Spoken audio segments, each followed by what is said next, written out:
Hello and welcome to the Effective Literacy Podcast. I'm Victoria. And I'm Anna. And we are excited to have you with us today. If you've been listening to our previous episodes, you know Anna and I are educators who share a passion for reading and all things literacy. We know that literacy opens doors to reading and language skills through meaningful engagement. So we recently noticed an escalation of research and opinions around what are the best practices when it comes to literacy instruction, and specifically the role of phonics in reading instruction. In an effort to better understand the newest research, we are interviewing experts from across the nation with extensive knowledge in literacy and multilingual education to have a discussion about how to support our students, and specifically our multilingual learners, in becoming literate individuals by the time they graduate our educational system. And today we are so excited to have Miss Nicole Knight with us. Nicole Knight is the Executive Director of English Language Learner and Multilingual Achievement Office at the Oakland Unified School District. She is honored to have served Oakland students for the last 24 years as a teacher, teacher leader, instructional leader at the site and at district levels. A national board certified teacher in English as a second language, Nicole has expertise in language and literacy development of multilingual learners, professional development for teachers and leaders, and equity-centered systems of continuous improvement. And she is also the mother of 2 bicultural and bilingual children, both students in Oakland Public Schools. Welcome, Nicole. We're so happy to have you with us today. Thank you so much for having me. I'm excited to be here. So we're going to jump right in to the tough questions from the beginning. But with a resume and with experiences like yours, we know that you've had the opportunity to see effective literacy in play in lots of different contexts. So in your opinion, in your experiences, what does effective literacy instruction look like and sound like? So I would approach that question first by starting with our students and understanding what effective literacy looks like as it manifests through our students. And so I would say that literacy instruction understands our students as engaged and empowered readers and writers who are, yes, effective decoders and good test takers, but not just that. They're also meaning makers, they're code breakers, they're critical consumers, and they're creators of their own narratives. So in terms of actual instruction, there are different levels and various components of effective literacy instruction. And I would say that first, effective literacy instruction includes practices that are asset-based, which means that instruction leverages or builds on what students already know and bring in terms of language, but also experience, culture, and their unique perspectives. Effective literacy instruction includes high challenge and high support so that we see instruction that pushes students beyond what they can do independently. I love the notion from English learner expert Aida Walke, who compares powerful instruction to an apprenticeship. Mm-hmm. So students are expected and supported to engage in the critical literacy practices of the experts, right, in the field, the mathematicians and the historians and the writers. And so specifically, that means that students are reading and writing complex texts, but again, with lots and lots of support. So they experience the fullness and richness of what it means to be readers and writers. A third component is that we are including very explicit instruction of the skills that students need.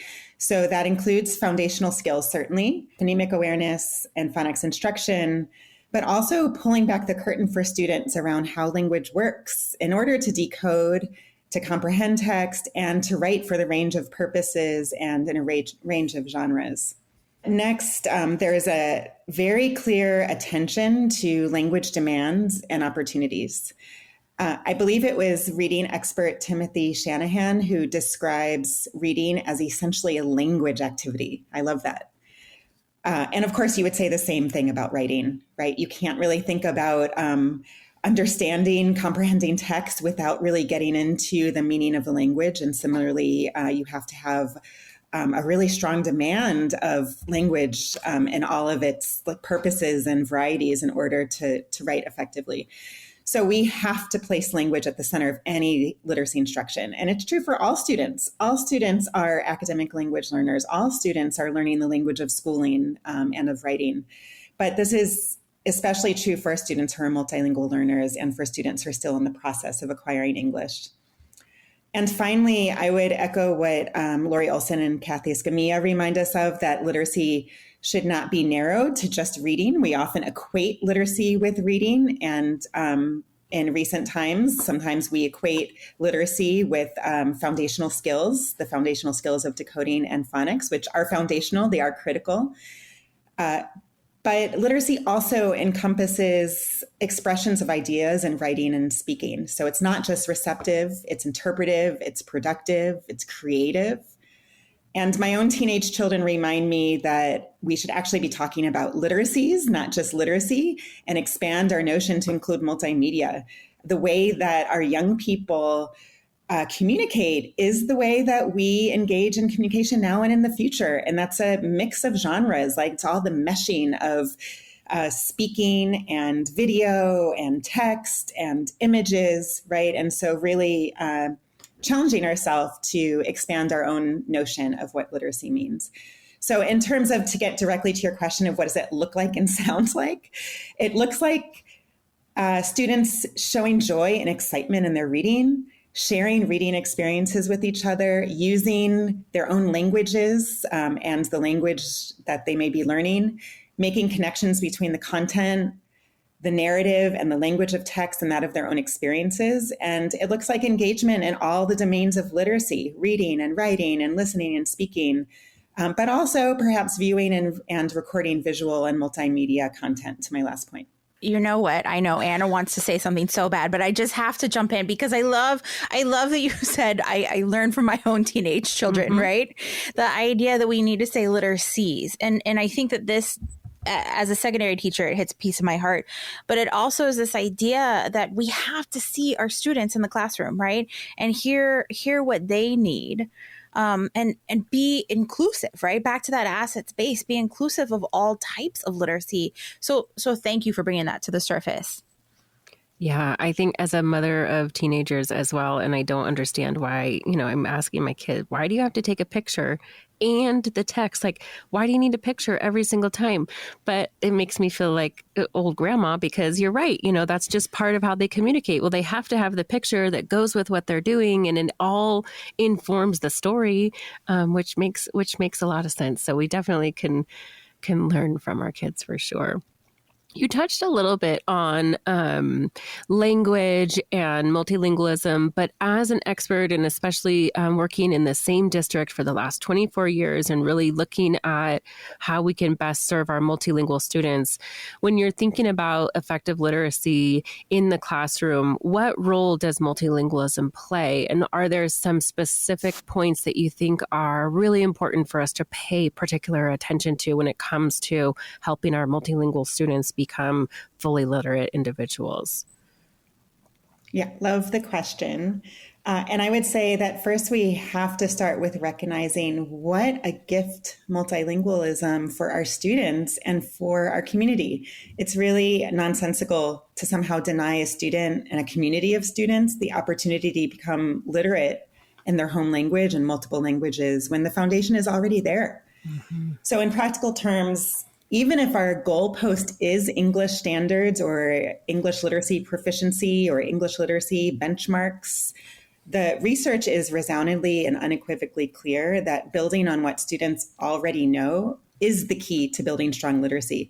This idea can seem counterintuitive for folks who haven't had the opportunity to be steeped in the research or have their own lived experience where they have seen this be true themselves or with their own children.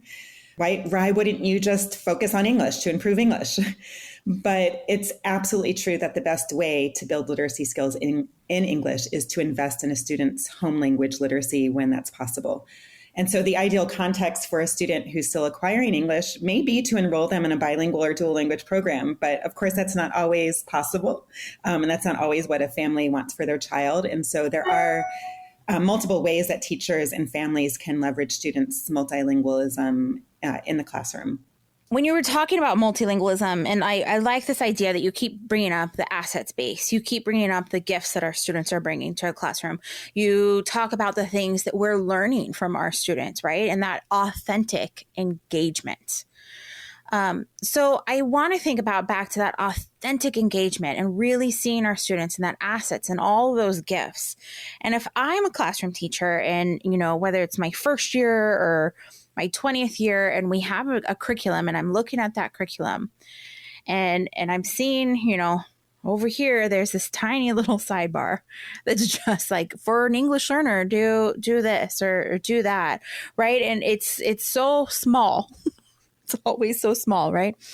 What advice would you give that teacher, right? What advice would you give them to really make sure that they're getting to those assets space, that they're seeing that student's gifts, that they're really having that authentic engagement and more than just that little bit sidebar? Yeah, so I would say that it's always, before getting into a reading experience, a writing experience, or any experience, a content-based experience, starting with what do students already know and constantly bringing back to what do they bring, what do they understand, what is their own background knowledge, what did we just learn yesterday, what is, and in terms of language, how is this similar or different than the language you speak at home?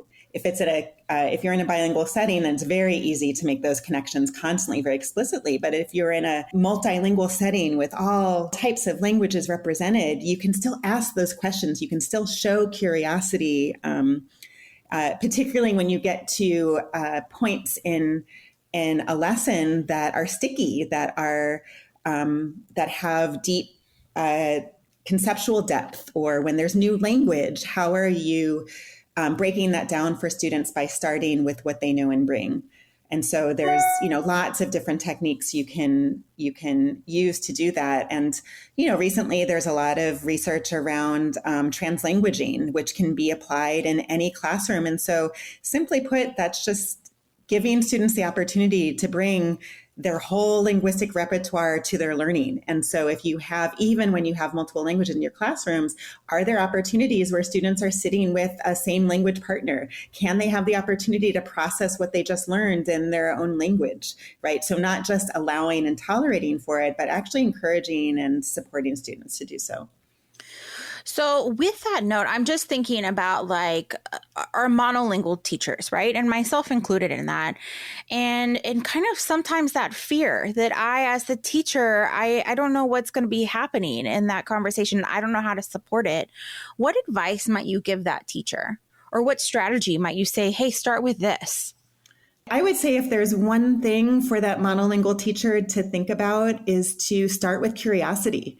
Just to pose the question of students, what are all the ways that you say this in your own language? And again, giving students the opportunity to process with the same language partner. It's a little bit of a releasing control, which can be really hard for the teacher, because if you don't know what students are saying, you don't have total control, but that's okay. You're giving students the space to make sense of what their learning is. And by showing curiosity of families, of students, you're showing that there's not a hierarchy of language, that the language of instruction, which is, primarily English and academic English, isn't the only one that's important, that you as a teacher can be a learner too, right? Which is such an important thing. We're all learners, and all languages have value, and there's value in us and learning from each other. And you as a student have something to teach all of us, including myself as a teacher. So that kind of curiosity stance can go a long way. Mm-hmm. I love this idea of the curiosity and stance. And I know that Anna and I talk a lot about inquiry. And, our basis for the podcast is really our inquiry around like, what does work, right? We think we know what works, but like, how do we figure that out? But I want to go back to this idea of the relinquishing control. And I think as educators, one of the things that we're so afraid of with relinquishing control is that the kids are going to misbehave. It's just going to be chaos. But I want to come back to this idea of the authentic engagement.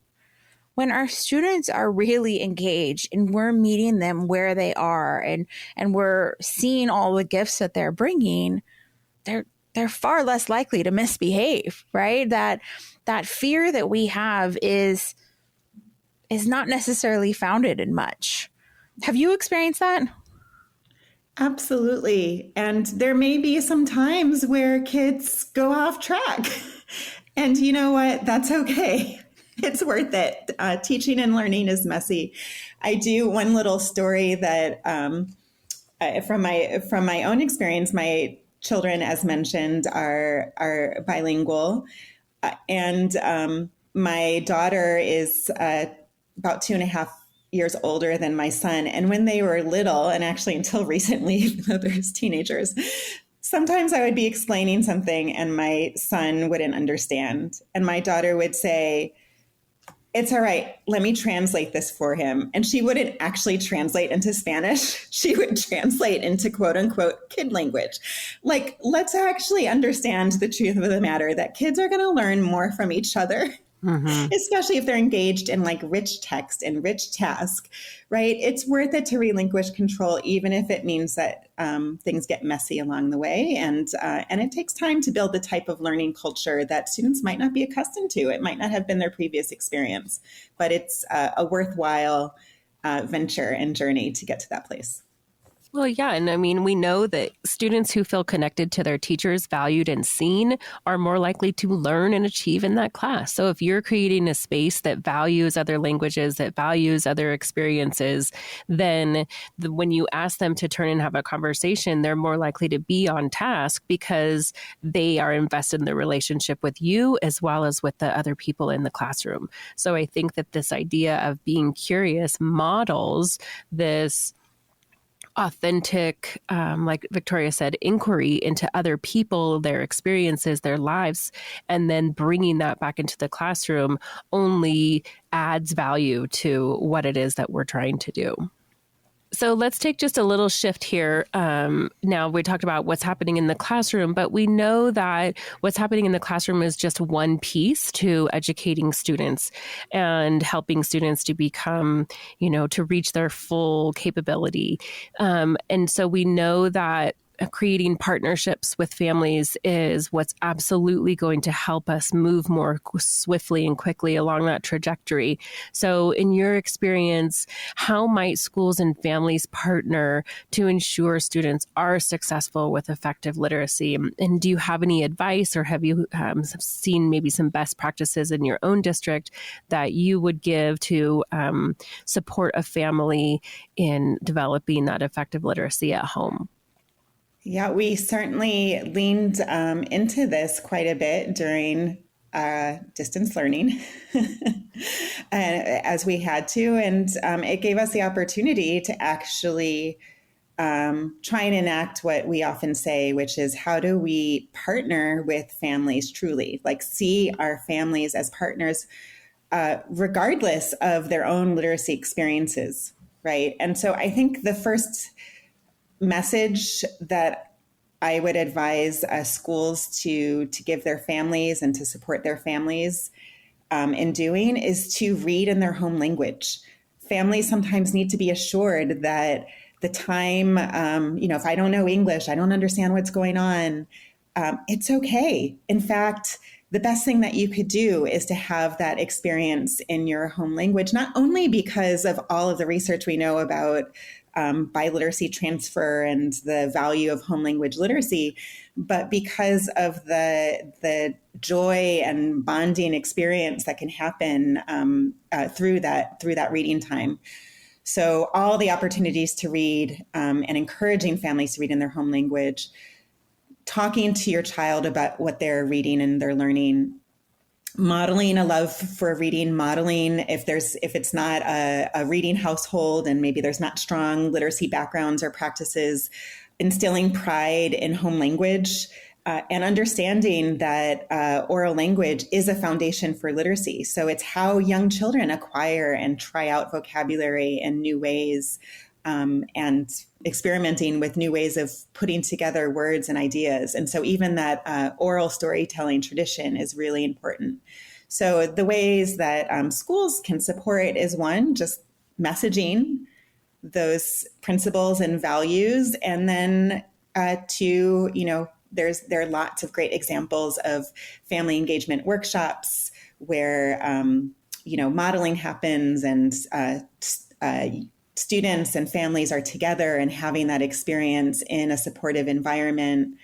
we in Oakland are engaging in the POLE strategies, the personalized oral language learning, which comes out of Fresno County. And so that is geared towards pre-K and TK educators, teachers, and leaders, and really leans in heavily to what are all of the strategies that our caregivers, our families, but also other caregivers can provide. So really taking time to lean into that. There are great professional development and lots of resources out there that schools can find and leverage for this purpose.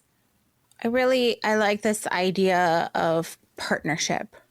It changes the imagery that we so often think about, and this idea that we are partners with the families, that we're all working like together and symbiotically. And I also like that you touched on the idea that as schools, as districts, we want to make sure that that partnership is really communicated well in our messaging, right? That everywhere that we see this idea that we welcome the families, we want to hear from them, that we have this partnership. So I want to know if you know of other policies or, movements that districts, school sites, or even our states could take that really are going to help to support that fully literate student and literacy instruction. California is a great place to start. There are so many amazing research-based, asset-based, and I would say aspirational policies and frameworks. And so frameworks that have been put out there as guideposts for us to strive towards. We don't yet have all of the curriculum and assessments and, in-service and pre-service that helps us get to that place, but it's a great starting place to really understand our vision. And so some of those policies and guidance documents are the ELA-ELD framework is a beautiful vision of quality instruction, really hard to get to, but a really important document that lays out what quality instruction looks like for all students, including our multilingual learners. And the English Learner Roadmap, of course, does a really great job of laying out the key principles and strategies that are critical for multilingual learners to get, to the vision of the framework, but also more holistically.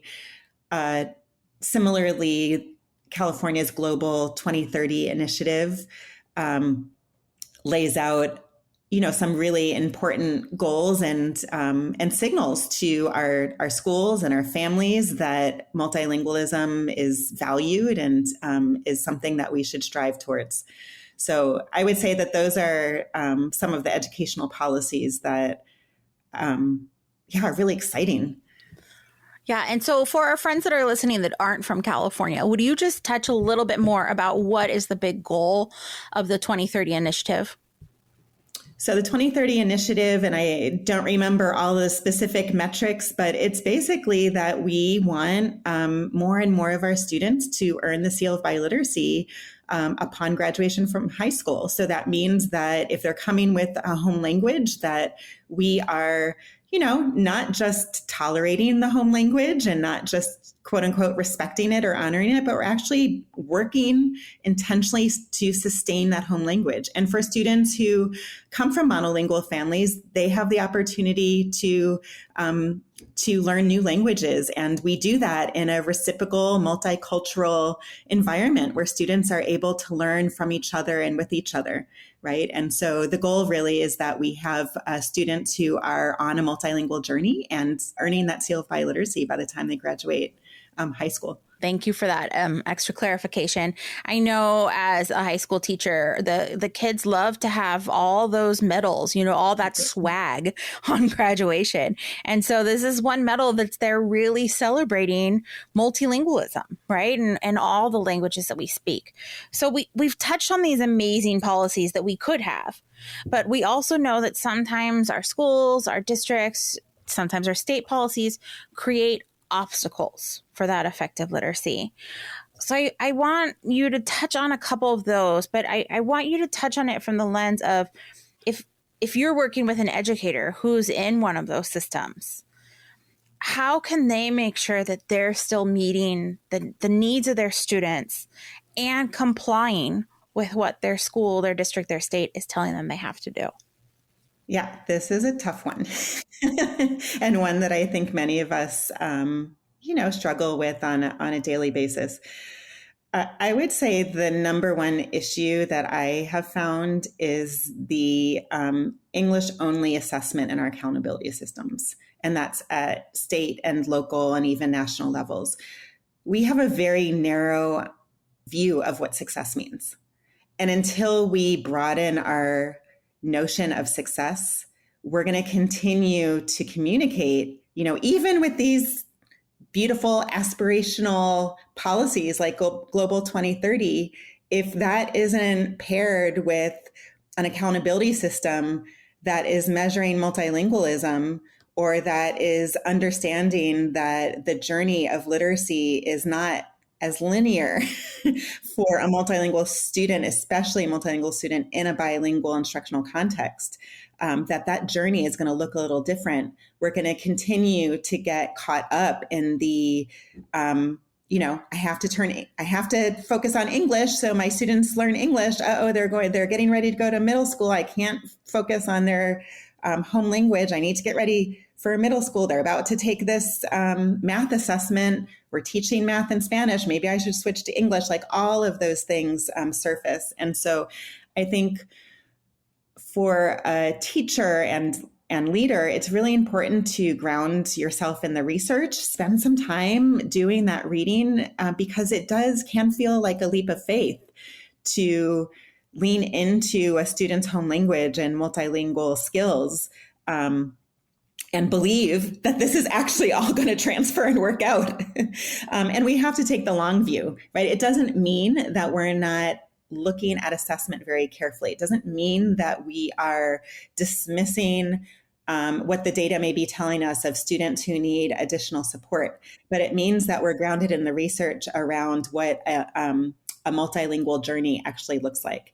And so in terms of, something very practical, it is to try and incorporate opportunities for students to show what they know in their home language when that is possible. And so that is a very practical application. So there's a more holistic understanding of what a student is bringing, but also what the student is learning and how they're able to demonstrate that learning.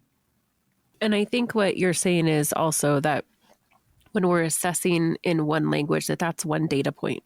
And that as a classroom teacher or as an administrator, as a leader, that we are also advocating for making sure that we are able to communicate what the student knows in multiple languages. And that, yes, the data that we got from giving that reading assessment demonstrates this, but that doesn't create a full picture of what that student can do. And as a classroom teacher, I need to at least be able to verbalize that, especially I'm thinking like during parent conferences, right? When we're having conversations with families and saying, this was your student's score on this reading assessment. And while it's valuable and important, however, the rest of the information that I have from the classroom also shows that the student's able to do this or knows this, and et cetera, so that we're not just focusing on that one piece of data, that doesn't give us the only piece of information that we need to be able to communicate what the student knows and is able to do.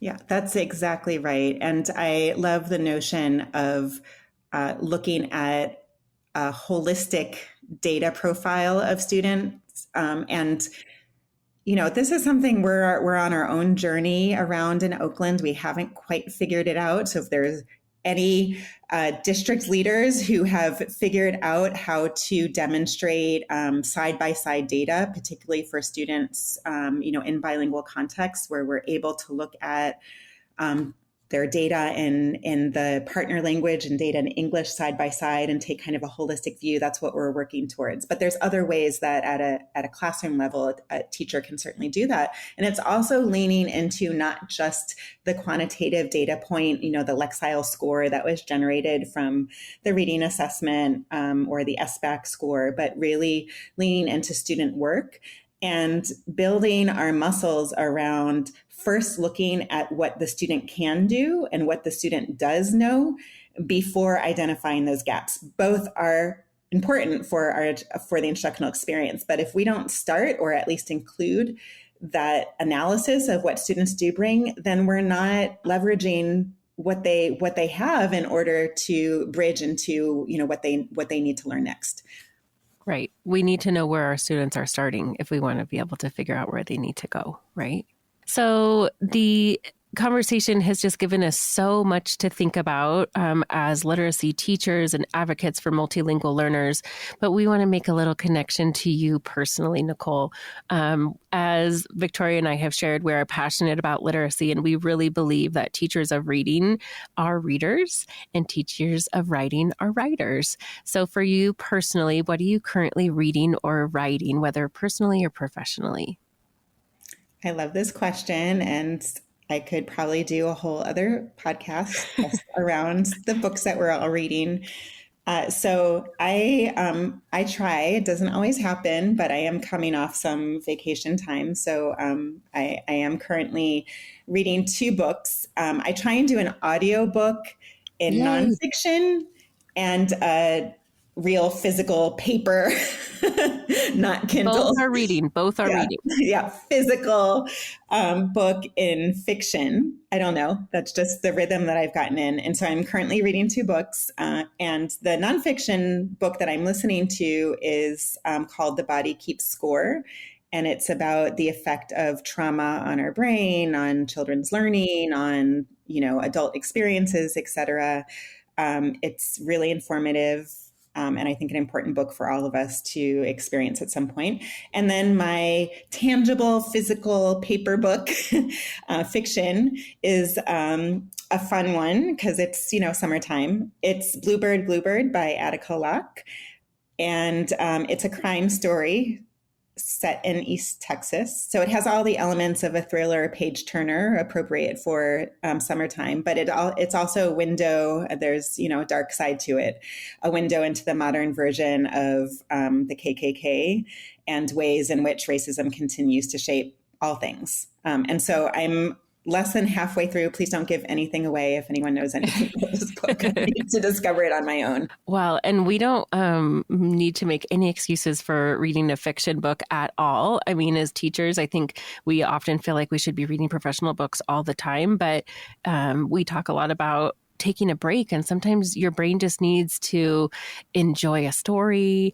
I read a lot of YA books because I think that there's some really good literature out there for our middle grade students, but at the same time, it's also just a nice break to connect with students with a student story and then be able to say, hey, I read this book over the summer. And they say, really, you read that book? And you're like, yeah, it's awesome.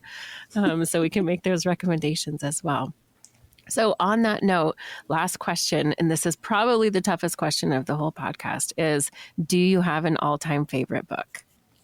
So I'm going to give a cop-out answer, which is that's an impossible question. I know. And it's in part, I was thinking about this because it really depends on like the time of my life, like the phase of my life of what resonates with me. And so I will, what resonated with me as a teen, as a young person is so different than, currently. But I will say, I won't say a favorite all-time book. I will say my favorite current author is Louise Erdrich, who is, she is half Ojibwe and half French, I believe, or French descendancy. And her books are just beautiful. They're all beautiful in their own right, but she has some series, and as series, they're truly masterpieces. And so she has a long series called Love Medicine, and then another series called The Trilogy of Justice. And they both involve this as series. They involve this same very large cast of characters, intergenerational stories in different times and places and perspectives around similar events. And just, yeah, I recommend to anyone her books. Absolutely beautiful. And she actually owns a bookstore. And so she's dedicated her life to the love of books. And she's just a masterful storyteller. Awesome. So the reason we ask those questions is that we can get recommendations. So thanks. Recommendations and dreams for our retirement, owning a bookstore. Yeah. Well, Nicole, we really want to thank you for spending this time with us. We've learned a lot from you. You've given us some things to really think about. And you know, for our listeners, that it's so important that we just have these conversations as educators. Like, what can we do and what is working for us and our students?